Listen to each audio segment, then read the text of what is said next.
जैसा कि आज का हमारा जो विषय रहेगा, कबीर जी के द्वारा रचित जो रचना है आपके पाठ्यक्रम में, इसमें से जो दूसरा जो पद है, संतो देखत जग बोराना, जिसका शीर्षक है, तो इसी पर आज चर्चा परिचर्चा करेंगे। इसी पद की अच्छे से व्याख्या करेंगे, इसका सारांश जानेंगे, इसका विशेष जानेंगे, इसकी व्याख्या करेंगे।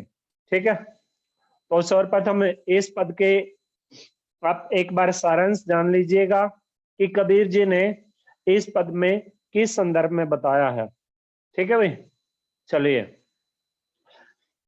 ये जो पद है, इस पद में कबीर ने समाज की मानसिकता के विषय में बताया है, समाज की मानसिकता पर प्रकाश डाला है।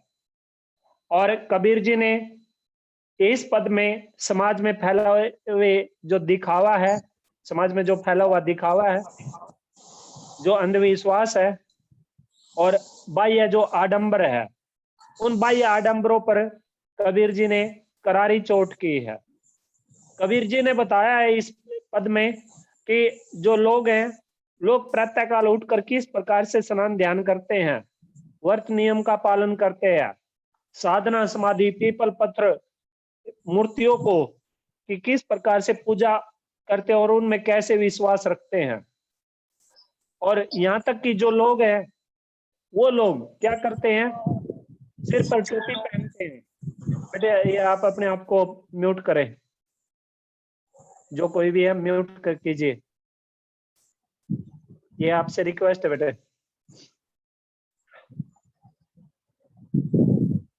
ये जो लोग हैं, लोग वो किस प्रकार से टोपी पहनते हैं और एक लंबा सा तिलक लगाते हैं, और यहाँ तक कि क्या करते हैं, तरह तरह के ग्रंथों को पढ़ते हैं, रामायण पढ़ते हैं, महाभारत पढ़ते हैं, कुरान इत्यादि पढ़कर वो क्या बन जाते हैं, वो फिर लोगों को उपदेश देते हैं, अपने शिष्य बनाते हैं। लेकिन वो आत्मा परमात्मा के बारे में ऐसे लोगों को, ऐसे शिक्षकों को, ऐसे जो ग्रंथों को पढ़, जैसा कि आज का जो हमारा उपविषय है प्रथम कविता, कबीर जी के द्वारा रचित है। प्रथम कविता से एक पद हम कर चुके हैं, आज हम दूसरे पद पर चर्चा परिचर्चा करेंगे। ठीक है, और दूसरे पद पर चर्चा परिचर्चा करने से पहले हम क्या जानेंगे, इस पद में कबीर जी ने किस संदर्भ में बताया है, यानी कि इस पद का सारांश जानेंगे।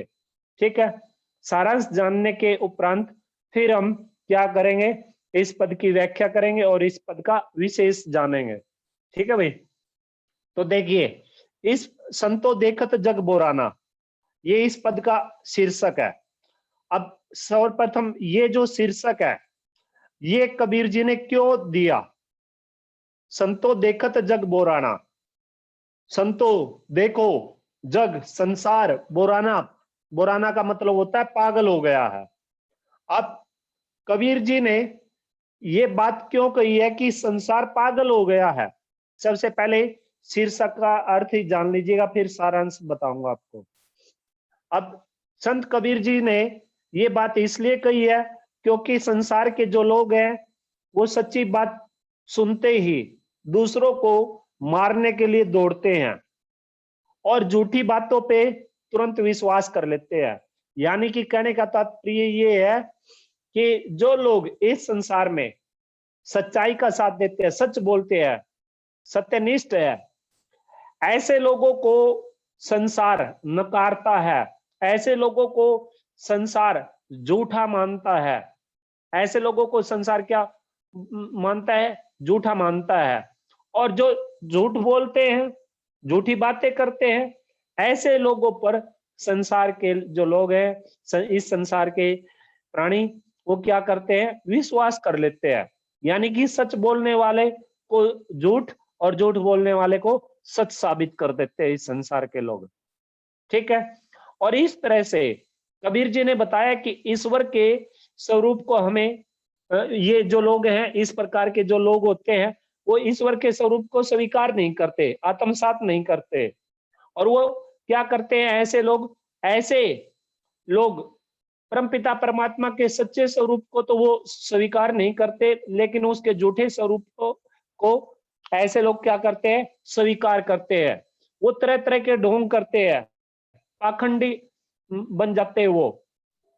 और वो किस प्रकार से झूठे स्वरूप को स्वीकार करते हैं, वो मंदिर मस्जिदों में मूर्तियों को स्थापित कर देते हैं, पत्थर लगवाते हैं, और जो वृक्ष हैं, चाहे पीपल का है, चाहे बरगद का है, या फिर कोई अन्य है, उसमें परमपिता परमात्मा को खोजने का प्रयास करते हैं ऐसे लोग संसार के। ठीक है, और वो बाहरी दिखावे में ईश्वर के स्वरूप को देखना चाहते हैं, लेकिन कबीर जी ऐसा मानते हैं कि वो परमपिता परमात्मा बाहरी दिखावे में नहीं विद्यमान है। वो परमपिता परमात्मा अगर विद्यमान है तो आंतरिक स्वरूप में उसे खोजने की कोशिश करे। हृदय में उसे, प्रत्येक प्राणी को अपने हृदय में उसे खोजने का प्रयास करना चाहिए, तभी वो परमपिता परमात्मा आपको, उस परमपिता परमात्मा का स्वरूप आपको दिखाई देगा। उस परमपिता परमात्मा की आपको प्राप्ति हो पाएगी, ऐसा कबीर जी कहते हैं। इसीलिए कबीर जी ने इस संसार के लोगों को क्या कहा है, पागल बताया है। ठीक है, बुराना बताया है। बुराना का मतलब हो गया पागल। ठीक है, बुराना का मतलब क्या हो गया, पागल। कि संतो देखत जग बुराना, हे संतो देखो ये जो जग है, ये संसार है, ये क्या हो गया है, पागल हो गया है। ये मंदिर मस्जिदों में जाकर क्या करता है, उस परमपिता परमात्मा को खोजता, पेड़ पौधों में उसे खोजने का प्रयास करता, तीर्थ स्थानों पे, धार्मिक स्थलों पे जाकर उस परमपिता परमात्मा को खोजने का प्रयास करता। लेकिन इस संसार के लोगों ये को नहीं पता है कि वो परमपिता परमात्मा न तो कहीं किसी तीर्थ स्थान में विद्यमान है, न ही वो किसी पेड़ पौधे की पूजा करने में मिलेंगे, और न ही वो मंदिर मस्जिद में मूर्तियों को स्थापित करके या उनकी पूजा करके उन परमपिता परमात्मा की प्राप्ति हो सकती है। अगर परमपिता परमात्मा को खोजना है तो प्रत्येक व्यक्ति को सच्चे मन से अपने हृदय में ही खोजना चाहिए। ऐसा, इसीलिए कबीर जी ने संसार के लोगों को पागल बताया है कि वो बाहर तो उस परमपिता परमात्मा को खोजते रहते हैं, ढूंढते रहते हैं, लेकिन अंदर उसे खोजने का प्रयास नहीं करते। ठीक है, तो अब देखिए सारांश जान लीजिएगा, ये इस शीर्षक का अर्थ मैंने आपको बताना था।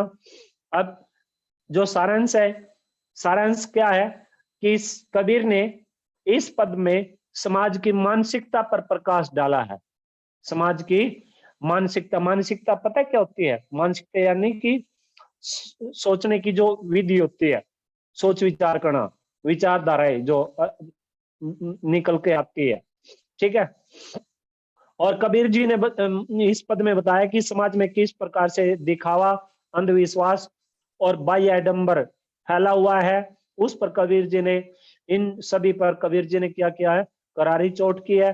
कबीर जी ने बताया है इस पद में कि लोग प्रातःकाल उठकर कैसे स्नान ध्यान करते हैं, व्रत नियम का पालन करते हैं, साधना समाधि पीपल पत्थरों की पूजा करते हैं और उनमें विश्वास रखते हैं। किस प्रकार से लोग साफ सुथरी टोपी सिर पर धारण करते हैं, लंबा लंबा तिलक मस्तक पर लगाते हैं, और यहाँ तक कि क्या करते हैं, धार्मिक आध्यात्मिक किताबों को पढ़ते हैं, ग्रंथों को पढ़ते हैं, रामायण, पुराण, महाभारत, बाइबल, इस प्रकार के ग्रंथों को पढ़कर वो क्या करते हैं, उपदेश देते हैं। लेकिन ऐसे लोगों को ये नहीं पता कि आत्मा परमात्मा के बारे में ऐसे लोगों को कुछ भी नहीं जानकारी, उन्हें आत्मा और परमात्मा के बारे में किसी प्रकार से कोई भी जानकारी नहीं होती। लेकिन वो तो सिर्फ क्या करते हैं, बाहरी दिखावा करते हैं। ठीक है, और वे क्या करते हैं, वे स्वयं भी भटकते हैं और लोगों को भी दिग्भ्रमित करते रहते हैं। ऐसे लोग जो तरह तरह के ग्रंथों को पढ़ते हैं। ठीक है, ऐसे लोग जो तरह तरह के ग्रंथों को पढ़कर लोगों को उपदेश देते हैं। ठीक है, वे आगे कबीर जी ने इस पद में बताया कि राम और रहीम दोनों को अलग अलग मानते हैं, आपस में लड़ते रहते हैं, मरते रहते हैं। और ऐसे लोग क्या हैं? ऐसे लोग सत्य से हमेशा ही दूर रहते हैं, सत्य को जानने की कोशिश नहीं करते, उन्हें पता नहीं सत्य क्या है। ठीक है, उन्हें ये नहीं मालूम कि राम और रहीम दोनों अलग अलग नहीं है, ये तो एक ही है। ठीक है, ऐसे लोग सत्य को जानने की कोशिश नहीं करते, और जो लोग सत्य को जानने की कोशिश करते वो राम और रहीम में कोई भेदभाव नहीं करते। ठीक है, वास्तव में देखें तो ऐसे लोगों को, जो तरह तरह के आध्यात्मिक ग्रंथों को पढ़ते हैं, ऐसे लोगों को उस परमपिता परमात्मा से संबंधित कोई भी किसी भी प्रकार का कोई भी ज्ञान नहीं है। वे लोग घर घर जाकर मंत्र देते रहते हैं। उन्हें गुरु और शिष्य, अंत काल में क्या होता है, गुरु और शिष्य दोनों के दोनों अंधकार में अपना जीवन व्यतीत करते हैं, और दोनों के दोनों अंत में पश्चाताप करते हैं। और ये सभी लोग ईश्वर के मर्म को भूल चुके हैं, इन्हें ईश्वर के मर्म के बारे में इन्हें नहीं पता है। ठीक है, और आगे कबीर जी ने बताया है इस पद में कि ईश्वर, जो झूठे पाखंड या कर्म कांड जो करने वाले लोग हैं, जो झूठे पाखंड और जो कर्म कांड करने वाले जो लोग होते हैं, उन्हें ईश्वर की प्राप्ति नहीं होती, अपितु कहने का तात्पर्य ये है कि झूठे पाखंडों और कर्म कांडों से बचकर हमें उस परमपिता परमात्मा को अपने हृदय में खोजना चाहिए। और वो जो परमपिता परमात्मा है, वो परमपिता परमात्मा को खोजने के लिए हमें इतनी कठिन ये कार्यों को करने की आवश्यकता नहीं है। वो तो सिर्फ शायद साधना से ही उस परमपिता परमात्मा की हमें प्राप्ति हो सकती है। यानी कि टोटल कहने का तात्पर्य ये है कि उस परमपिता परमात्मा को न तो आप मंदिर में खोजने के लिए जाओ, न कोई किसी स्नान इत्यादि करने की आवश्यकता है, न कोई धार्मिक ग्रंथ पढ़ने की जरूरत है। सीधी सी बात है, 100 का जोड़ एक ही है कि अगर भगवान को की प्राप्ति आपको करनी है, उस सच्चाई को, उस सत्य को जानना है, तो स्वयं को जानने की कोशिश करो। सबसे पहले कबीर जी ये कहते हैं कि पहले आप अपने आप को जानने की कोशिश करो, अपने अंदर को जानने की कोशिश करो। जिस व्यक्ति ने अपने आप को जान लिया तो ये सोच लीजिएगा उसने परमपिता परमात्मा की प्राप्ति कर लिया, ऐसा कबीर जी इस पद में बताते हैं। ठीक है भाई, अब चलिए व्याख्या पर चलते हैं। संतो देखत जग बोराना, पहले इस पूरे पद को पढ़ देते हैं, फिर इसके कठिन जो शब्द हैं उनका अर्थ आपको बताते जाएंगे। ठीक है, कि संतो देखत जग बोराना, सांच कहूं तो मारण दावे, झूठ जग पतियाना, नेमी देखी धर्मी देखा, प्रात करे स्नाना, आत्म मारी पखानी पूजे, उनमें कछु नहीं जाना। बहुतक देखा पीर ओलिया, पढ़े किताब कुराना, बहुतक देखा पीर ओलिया, पढ़े किताब कुराना। देखिए संगीतात्मकता है इसमें, सीधी सी बात है। ठीक है, और गे शैली का प्रयोग है इसमें, इसलिए इन शब्दों में इस प्रकार से इसका उच्चारण होगा, इससे भी अच्छे से उच्चारण हो सकता है इसका। ठीक है, कै मुरीद तदबीर बेतावे, उनमें हुई जो ज्ञाना, आसन मारी ढींग दरी बैठे, मन में बहुत गुमाना, पिपर पाथर पूजन लागे, तीर्थ ग्रह बुलाना, टोपी पहिरे माला पहिरे, टोपी पहिरे माला पहिरे, छाप तिलक अनुमाना, साखी शब्दी गावत बोली, आत्म खबरी न जाना, हिंदू कही मोई राम प्यारा, तुर्क कही रहीमाना, हिंदू कही कोई मोई राम प्यारा, तुर्क कही रहीमाना, आपस में दो लरी लरी मुई, आपस में दो लरी लरी मुई, मरम ने काऊ जाना, गर गर मंत्र देत फिरत है, महिमा के अभिमाना, गुरु के सहित सिक्खे सब बूढ़े, अंत काल पछिताना, कहे कबीर सुनो संतो, ई सब धर्म बुलाना, कहती कहूं कहा नहीं माने, सहज सहजे सहज समाना। ये पूरा पद है। अब इस समस्त पद के में जो कठिन शब्द है, उन कठिन शब्दों का अर्थ जानने की कोशिश करें। ठीक है, तो बोराना, पेन पेंसिल साथ में रखना या नोटबुक साथ में रखना, अगर किताब नहीं है तो लिखते जाना साथ के साथ में जो बताए। बोराना, बोराना का मतलब होता है पागल हो जाना या पागल हो गया। दावे, दावे का मतलब है दौड़ना। मैंने आपको पहले ही बता दिया था कि कबीर जी की जो बादशाही है सदुकड़ी रही है। आचार्य रामचंद्र शुक्ल के अनुसार सदुकड़ी क्यों रही है? क्योंकि कबीर जी ने राजस्थानी शब्दों का भी प्रयोग किया है, संस्कृत शब्दों का भी, ब्रज का भी, खड़ी बोली के शब्दों का भी। ठीक है, उनकी मिश्रित भाषा शैली कही जा सकती है। और आचार्य हजारी प्रसाद द्विवेदी जी ने तो वाणी का डिक्टेटर तक कह दिया था कबीर जी को। तो दावे, इस प्रकार के जो ये संस्कृत के शब्द है, ठीक है, तो इससे ये स्पष्ट है कि कबीर जी की भाषा शैली मिश्रित है। ठीक है, तो इसमें संस्कृत के शब्दों का प्रयोग मिलेगा आपको, उर्दू फारसी के शब्दों का भी, राजस्थानी शब्दों का भी, ब्रज के शब्दों का भी, अवधि का भी, खड़ी बोली के शब्दों का भी, लेकिन अधिकतर खड़ी बोली के शब्दों का प्रयोग मिलेगा आपको। ठीक है, चलिए। दावे का मतलब है दौड़ना या दौड़े।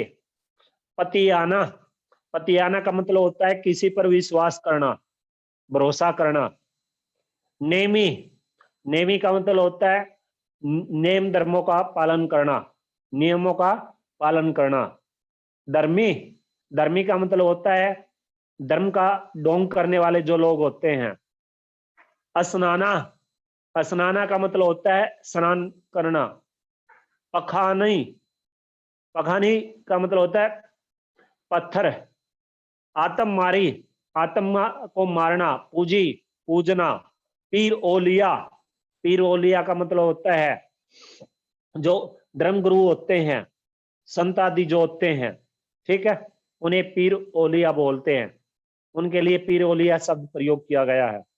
किताब, किताब का मतलब है धर्म ग्रंथ, किताब, जो धार्मिक किताबें पढ़ते हैं हम। ठीक है, मुरीद, मुरीद का मतलब होता है शिष्य। तदबीर, तदबीर का मतलब होता है उपाय। आत्म, आत्म का मतलब होता है खुद ही, स्वयं ही। बहुतक, बहुत से, बहुत सारे। कुराना, कुरान का मतलब होता है कुरान शरीफ, जो इस्लाम धर्म का धार्मिक ग्रंथ माना गया है। ठीक है, आसन मारे, आसन मारे का मतलब है कि ध्यान लगाना। आसन यानी कि चौकड़ी लगा के, चौकड़ी लगाकर और सीधे, बिल्कुल सीधे शरीर कर कर उस परमपिता परमात्मा में ध्यान लगाना, समाधि लगाना। डींग दरी, डींग दरी का मतलब होता है आडंबर करना, दिखावा करना। गुमाना, गुमाना का मतलब होता है अहंकार।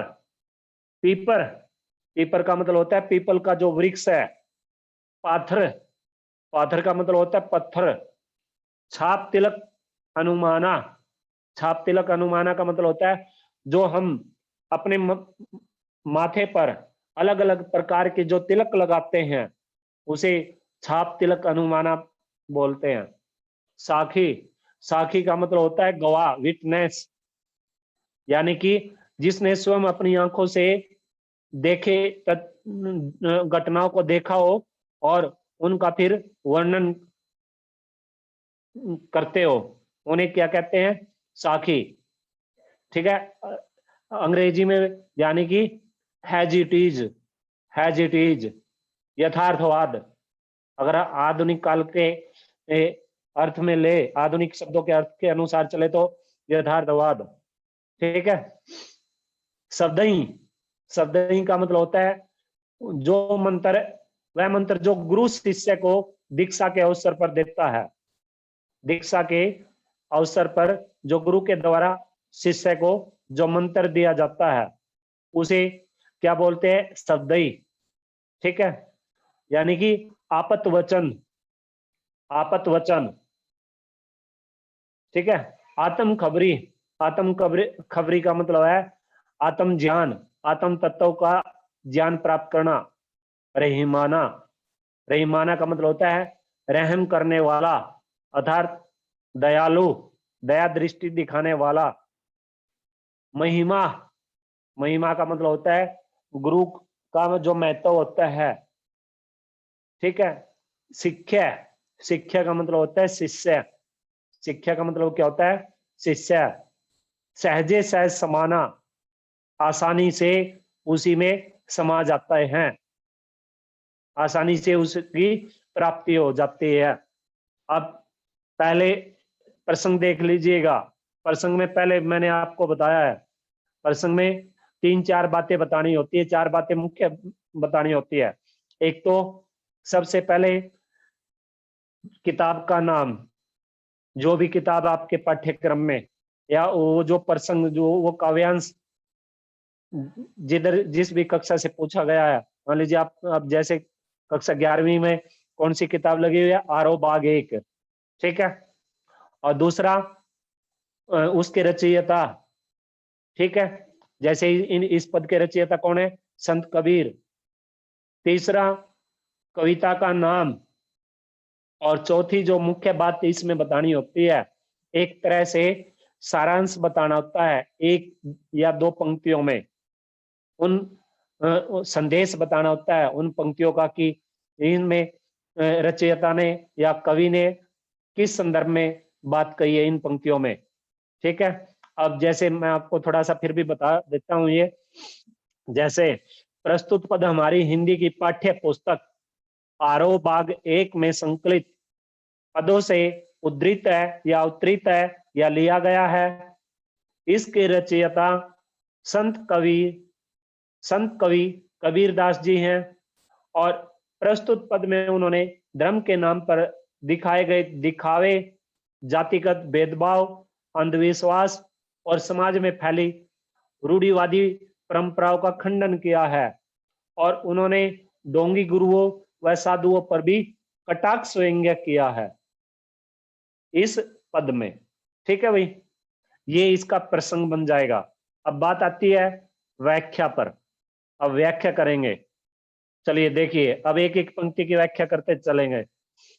संतो देखत जग बोराना, कबीर जी ने इस पंक्ति में बताया है, क्या बताया कि हे संतो देखो, ये संसार, इस संसार की जो दशा है वो अजीबोगरीब दशा बन चुकी है।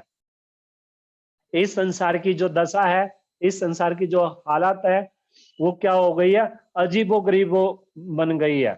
अब ये बात क्यों कही है, अब इस बात का आंसर देखिए कि संतो देखत जग बोराना, कि हे संतो ये संसार तो पागल हो गया है।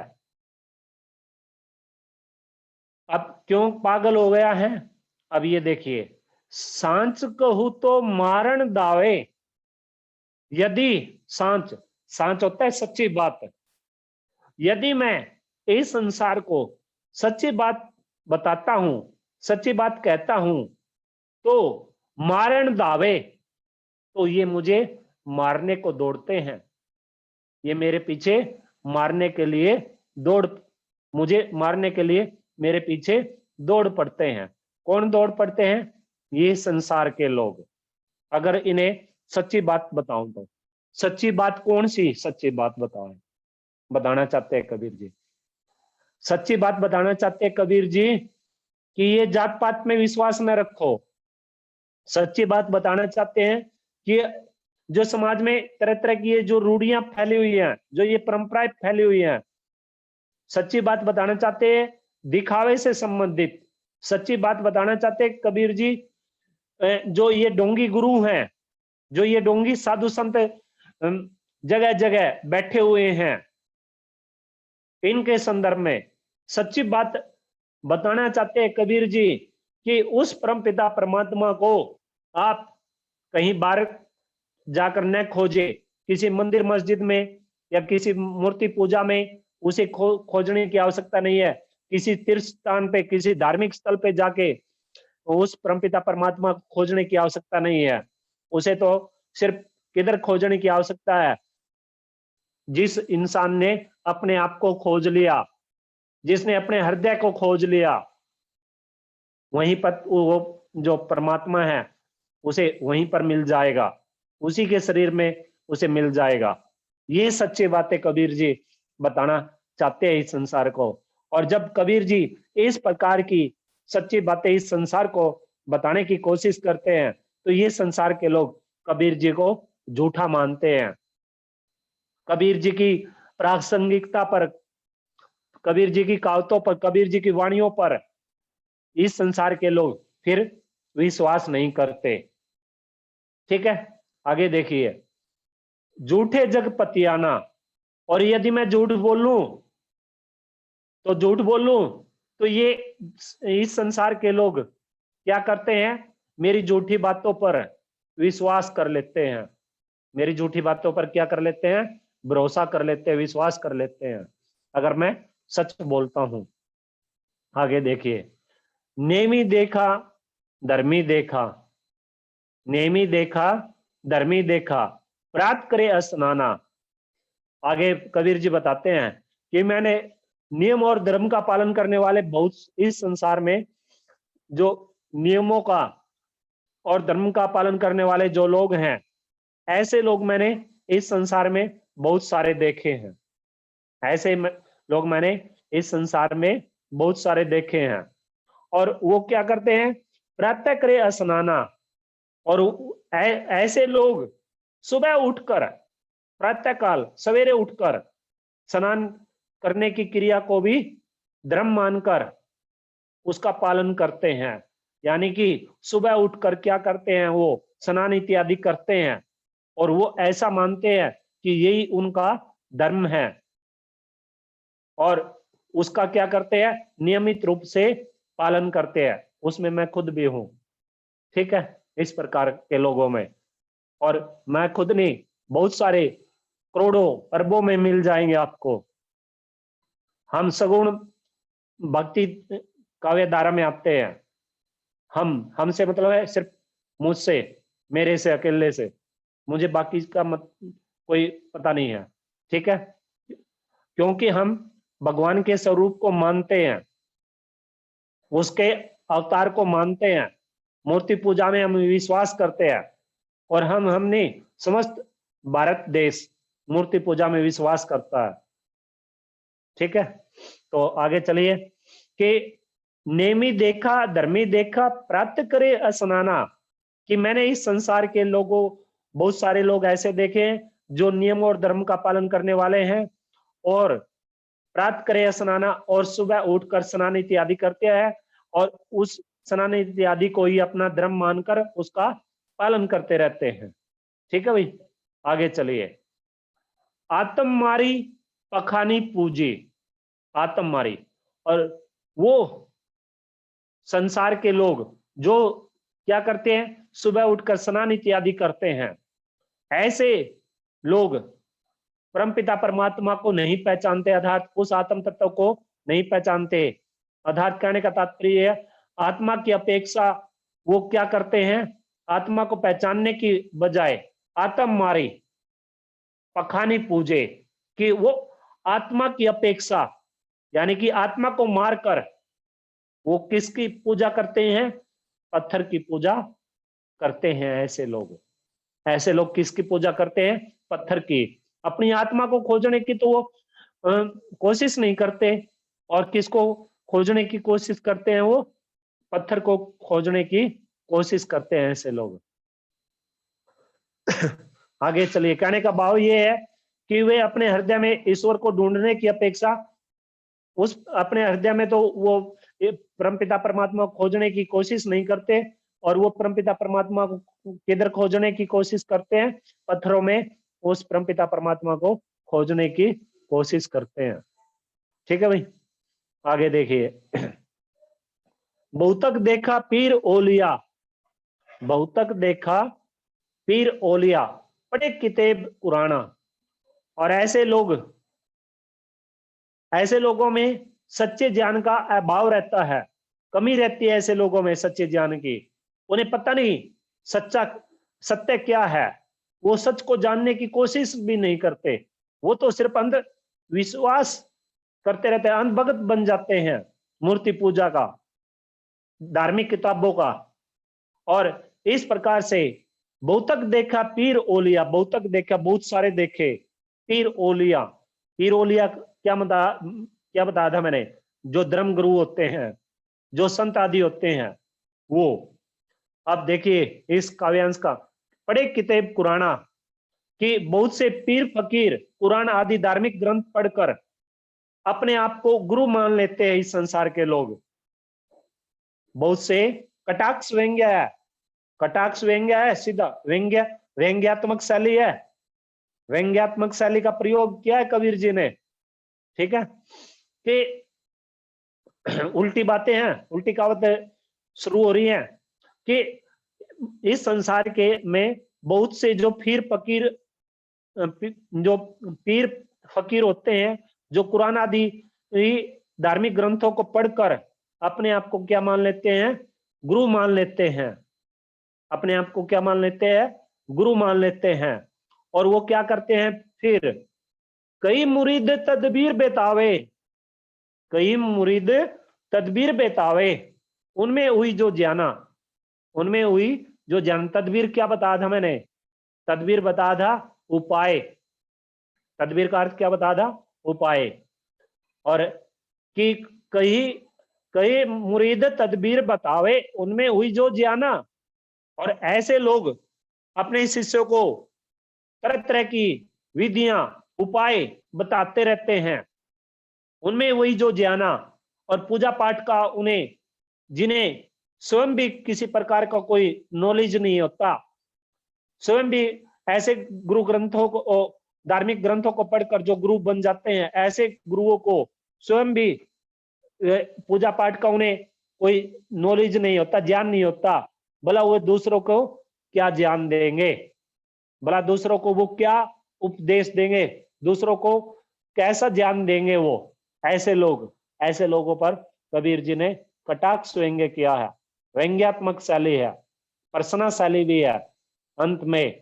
कि अंत में कैसे, उनमें हुई जो ज्ञाना, कि ऐसे लोग जो धार्मिक ग्रंथों को पढ़कर गुरु बन जाते हैं और उन्हें क्या है, पूजा पाठ का उन्हें स्वयं भी ज्ञान नहीं होता, उस सत्य का उन्हें स्वयं भी ज्ञान नहीं होता, तो वो भला अपने शिष्यों को या दूसरे व्यक्तियों को उस सत्य के बारे में, उस पूजा पाठ के बारे में क्या ज्ञान देंगे।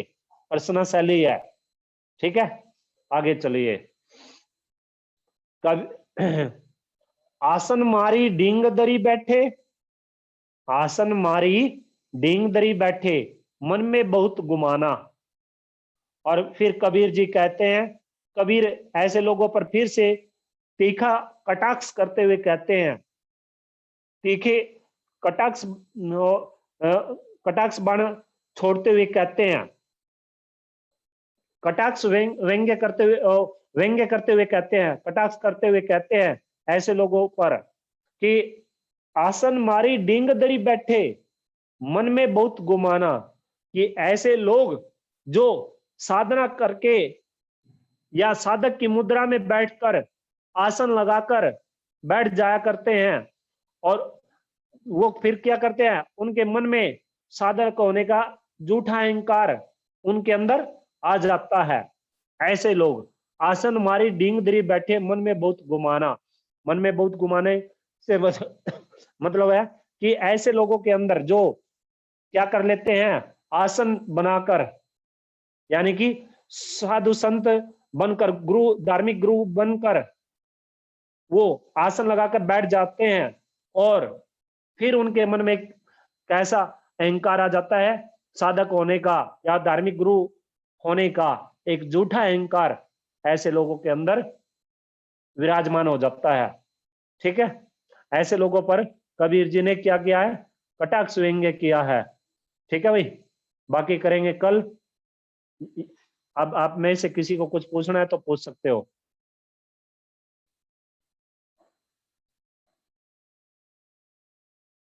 हाँ भाई, पूछना।